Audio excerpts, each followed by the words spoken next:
Allez, on attaque la dernière partie de cet événement Impact Santé, qui est consacré à la santé à l'épreuve de notre époque. Et on va commencer par une question qui concerne la plupart d'entre nous, enfin en tout cas peut-être que vous en avez autour de vous. C'est l'augmentation du cancer chez les jeunes. On en parle beaucoup dans les médias récemment. Santé publique France a publié début mars des chiffres qui sont encore inquiétants. Dedans, il est noté que notamment les cancers du cerveau, du rein ou des cancers colorectaux ont vu leur incidence augmenter de 2000 à 2020 en France parmi les adolescents et les jeunes adultes. Et en février, c'est l'Institut Gustave Roussy qui soulignait que 11% des cancers du côlon et 23% des cancers du rectum surviendront chez les patients de moins de 50 ans d'ici à 2030. Donc avec nous pour comprendre comment répondre à ce fléau, le professeur Éric Solary, vice-président de la Fondation ARC, la Fondation pour la recherche sur le cancer. Bonjour, merci beaucoup d'être avec nous. Bonjour, merci pour votre invitation. Alors dans un premier temps, une question simple, pourquoi on voit autant d'augmentation du nombre de cancers chez les jeunes adultes en particulier? Bon, la réponse la plus simple, ce serait de dire qu'on pour l'instant ne sait pas. Mais néanmoins, il y a un certain nombre d'observations pour l'instant.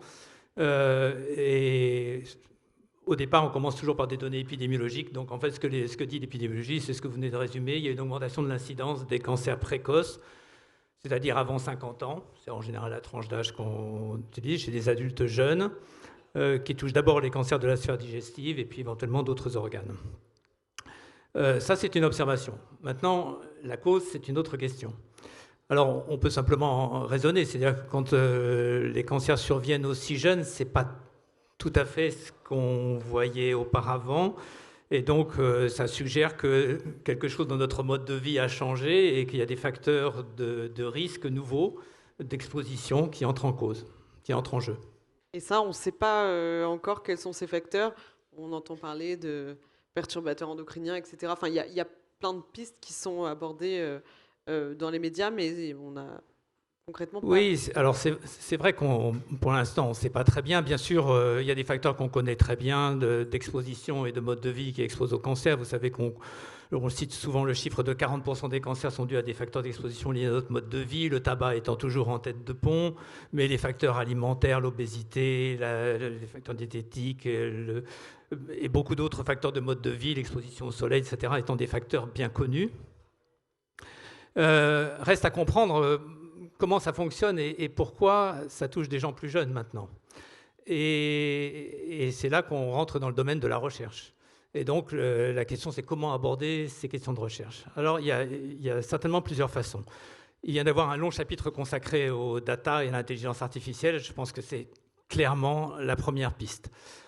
Or, la question, c'est qu'il faut, et ça a été mentionné dans les discussions précédentes, il faut dépasser la sphère nationale parce qu'en réalité, chaque cancer est devenu une entité rare. Pour avoir des données suffisantes sur une entité rare, il faut dépasser les frontières nationales. C'est très bien illustré par l'oncopédiatrie et les cancers de l'enfant sont toutes des entités rares. Et les familles ont très vite compris l'intérêt de partager les données. On se posait la question de savoir qui comprendrait ce qu'il faut, pourquoi il faut partager les données. Quand les gens sont touchés, il n'y a plus aucune question, il y a besoin des données pour avancer. Donc la question, ça va être de faire circuler les données. Or, l'Europe est fragmentée par nature, est bloquée par les réglementations RGPD pour la circulation des données. Donc il y a le European Health Data Space qui va essayer de faciliter le transfert de données, mais on n'y est pas. Et clairement, la circulation des données est importante. Peut-être juste un mot pour dire pourquoi.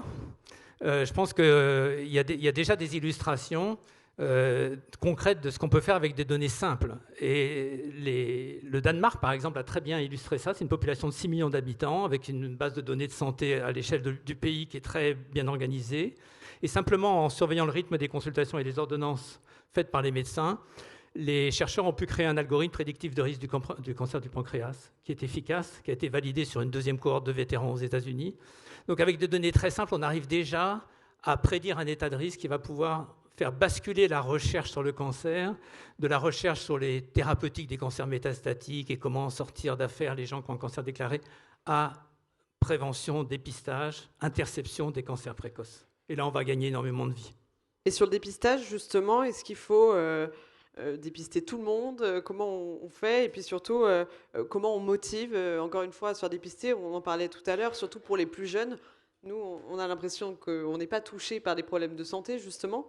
Donc, ouais, alors là, vous ouvrez un deuxième champ qui est effectivement comment faire évoluer la prévention et le dépistage pour le rendre plus efficace. Pour l'instant, on a quand même la chance d'être dans un pays qui a une politique publique de dépistage sur un certain nombre de cancers, sur le cancer du sein, sur le cancer du côlon, sur le cancer du col, qui a une politique de vaccination qui se développe, etc. Donc il y a un certain nombre d'actions publiques, mais qui sont très standardisées. L'un des enjeux de la recherche, c'est de savoir si on pourrait progresser en personnalisant le dépistage et la prévention. Alors ça pose des tas de problèmes. Ça pose des problèmes d'abord de reconnaître les personnes à risque. Ça nous renvoie au domaine de la recherche. Comment identifier les gens qui sont à risque? Il y aurait beaucoup de choses à dire là-dessus. Et puis ça pose des problèmes d'organisation sociale, c'est-à-dire qui va guider chaque individu dans son attitude face à la prévention de la maladie, dans son comportement quotidien.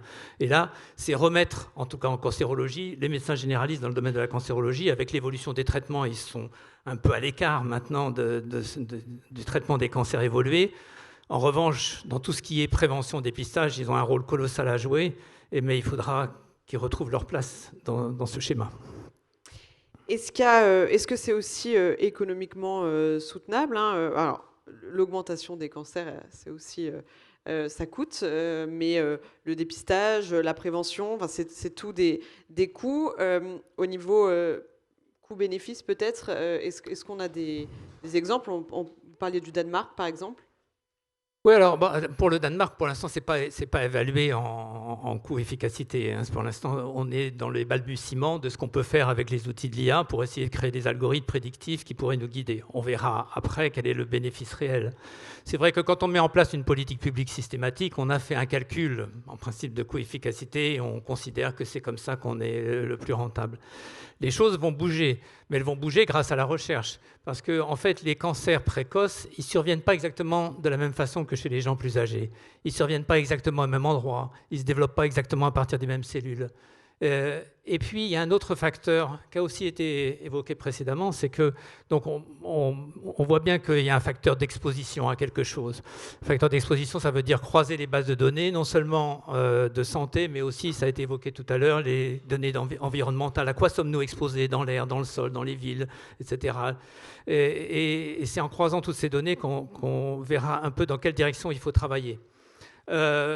Finalement, l'autre question, c'est qu'est-ce qu'on va chercher ensuite? C'est-à-dire qu'on va s'apercevoir qu'on est exposé à un certain nombre de choses. Pour l'instant, on travaille beaucoup sur un facteur, est-il cancérigène ou non lorsqu'il est isolé? Mais en fait, on est exposé à des combinaisons de facteurs. Et c'est la combinaison qui va être importante à analyser. C'est là que les bases de données peuvent nous être utiles. Mais ensuite, il faudra comprendre comment ces combinaisons agissent sur nos tissus pour générer un cancer. Et là, les concepts en cancérologie ont énormément évolué ces 2 dernières décennies.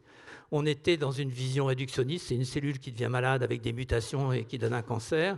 On s'aperçoit qu'on a tous des tas de cellules mutées avec des oncogènes dans nos tissus, et puis on vit très bien avec ça. Et donc, en fait, c'est autre chose qui joue. C'est qu'est-ce que les facteurs d'environnement font sur nos tissus qui les rendent permissifs à l'émergence d'une tumeur, qui font qu'à un moment donné, dans le tissu, la tumeur peut se développer. Alors les cellules sont là depuis longtemps, elles sont prêtes à le faire, mais elles sont sous contrôle. On perd le contrôle. Et comment on perd le contrôle? Et c'est donc de nouveaux concepts en fait qu'il faut explorer. Donc pour conclure cet échange, est-ce que vous êtes optimiste, j'espère que oui, sur la réduction de cette hausse très importante du nombre de cancers chez les jeunes dans les années, décennies à venir? Je dirais que dans l'immédiat, on est inquiet parce qu'on ne maîtrise pas du tout. En même temps, sur le plan de la recherche, on a énormément de pistes d'investigation, des outils nouveaux. Et donc, bien sûr, on espère trouver des solutions le plus vite possible.